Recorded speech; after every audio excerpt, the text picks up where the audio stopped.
Deborah Marshall-Warren. Good evening and Happy New Year. Good evening, Happy New Year too. In fact, Deborah, normally regular comments about hypnotherapy, that it's about phobias, it's about knowledge. There is not enough knowledge about it. It's ignorance, it's about fear. But what is hypnotherapy? Hypnotherapy is a tool to access within oneself a deeper sense of wisdom. I sometimes describe it, Ivan, as a way of gaining a sense of communion with yourself.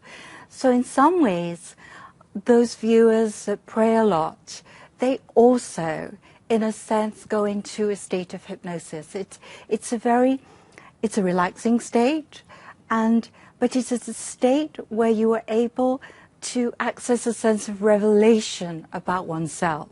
You know, a person may well say they're lost for words. They use that expression. With hypnosis, you're able to find those words, to express yourself, to express an emotion, or to release an emotion in a very safe, boundaried way. I see. And hypnosis truly is only a tool. It's what one is able to achieve within the context of the hypnotic state that is the most important. Because there are levels of hypnosis, and not everyone goes psh. Some people relax on a very superficial, surface level.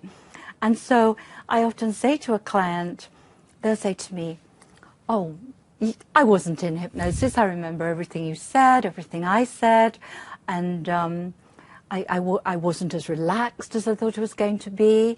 And my response is always that they're meeting me for the first time.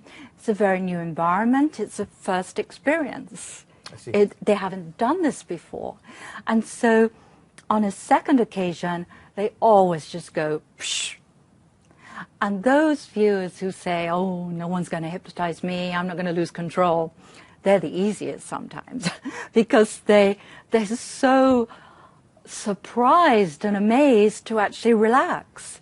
So it can be an adventure for some people. So those people that their father died, or for example, they are redundant and their confidant went away, or for example, they split up with their partner, with hypnotherapy, they can help themselves?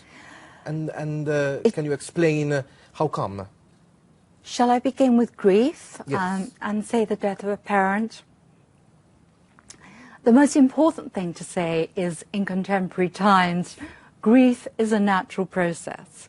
If you think in the past, when someone lost a parent or a loved one, we were allowed to grieve for weeks. You know, women wore weeds, so-called, for months. Today, we're meant to be back at work within 48 hours and get on with life. So what was a natural process for people of being allowed to grieve no longer really exists within contemporary society. And so what can happen is a person hasn't gone through that natural process. They have to get back to work. They have to assume the mask. They have to function the best they possibly can when they are in despair. And they don't cope. They get stuck in the tunnel. Rather than consider a modality like hypnosis, which literally and metaphorically helps you get through the tunnel back into the light, they go to a doctor who prescribes antidepressants. But grief does not assume depression. It assumes sadness. It assumes significant loss and a huge gap in one's life. And hypnosis can offer an opportunity that is an alternative, medicine-free, to enable a person to reconcile the grief and to understand the grief as a process, and that they can move through it and beyond it back into mental health. So hypnosis is a very supportive companion to someone to guide them through into a more healthy situation. what happens during a consultancy? Well, I always talk with you. I ask you, what is your wish, Ivan? And what would you like to achieve? And then a person will say, I lost my mother, I lost my father, or you mentioned redundancy. Redundancy, if I use redundancy as a metaphor in this context, because redundancy for a person who has made their job their whole identity. You know, if a person is asked, who am I? Who are you, sorry? They will say, or what do you do? They will say, I'm a teacher, I'm a lawyer, I'm a physician, a doctor, I'm a hypnotherapist. But of course we are much more than that as spiritual beings. We are a soul, essentially. And a job is what we do to sustain our lives. So when someone is made redundant, they don't just lose their job, they lose their whole raison d'etre, their whole identity. And this is why, as you rightly mentioned, a person's confidence can collapse.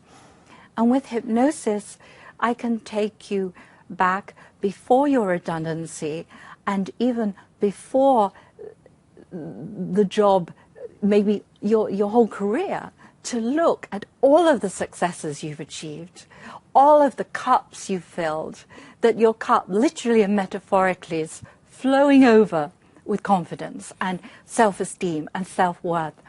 And the loss of this one job was the loss of one job. It was not the loss of your life. It was not the loss of a loved one. It was not the loss of your health. And I help a person build their confidence, build their self-esteem, and build their self-belief to go back out there and do it again. Maybe get an even better job. You know, I was working with a young man earlier, and he was working in a sales profession, and I said, my goodness, you're going to pay for the session on Monday morning now, you know, with one sale. It's yes. Deborah, is it safe, and are there any side effects? Hypnosis is very, very safe. It's a natural state. This is the thing. We're in and out of hypnosis all the time. So to say it isn't safe would be to say that life isn't safe. If you daydream is a mild state of hypnosis. When we drive our cars, I always say not so much in Malta because I drive very consciously in Malta. But in other countries, you may drive on autopilot, where you're on a motorway. However, there are many people here who will drive on autopilot. They drive from A to B, and you arrive at B, and you think, my goodness, you know, where have I been for the last 10 minutes? And of course, you've been in mild hypnosis. You've been preparing a conversation with your boss. You've been thinking about what your wife is cooking for supper, or the husband is cooking for supper. I better balance that one out. And or you're thinking, you're creating something. I mean, many people have the best ideas in their cars. And the reason is because they're in hypnosis, which is a very creative state. So yes, it's very safe. And the side effects, my goodness, the side effects are entirely health, relaxation, wellness. I mean, being in hypnosis is akin to like an hour of deep restorative sleep. So, you know, when I see mothers with children, it's like, oh my goodness, this is wonderful. I've caught up on some rest, you know. But during that rest, they have been very proactive. You know, the brain has been very proactive in helping them facilitate the change that they wish for themselves. The last question, and we conclude the program. Do I have to do any preparations to come before I come to the session? The most important thing, Ivan, really is to come with an open mind. That's all. And to come relaxed and, yes, open, and simply to come with your wish for change, transformation, well-being and wellness. Thank you, Deborah.